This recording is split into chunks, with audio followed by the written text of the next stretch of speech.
গোয়েন্দা কার্যক্রমের ভিত্তিতে ১৮৩ ব্যক্তি ও প্রতিষ্ঠানের কর ফাঁকির অভিযোগের প্রাথমিক তদন্ত শেষে মোট ১,৮৭৪ কোটি টাকার রাজস্ব ফাঁকির তথ্য উদ্ঘাটন করেছে জাতীয় রাজস্ব বোর্ড এনবিআর-এর আয়কর গোয়েন্দা ও তদন্ত ইউনিট।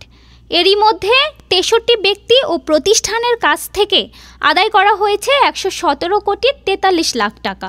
১৪ জুলাই এনবিআর-এর জনসংযোগ বিভাগ এক বিজ্ঞপ্তিতে এসব তথ্য জানিয়েছে।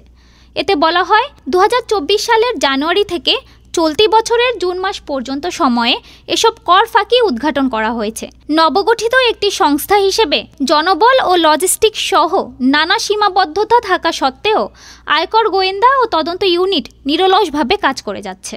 এনবিআর জানায়, গোয়েন্দা ও তদন্ত ইউনিট করদাতাদের স্বেচ্ছায় সঠিকভাবে কর দেওয়ায় উৎসাহিত করার পাশাপাশি কর ফাঁকিবাজ ও অর্থ পাচারকারীদের প্রতি কঠোর বার্তা দিচ্ছে। যে কোনো ধরনের কর ফাঁকি ও বেনামি সম্পদ অর্জনের বিরুদ্ধে প্রযোজ্য আইনের আওতায় যথাযথ ব্যবস্থা নিয়েছে ইউনিটটি। ডেস্ক রিপোর্ট, আজ বার্তা।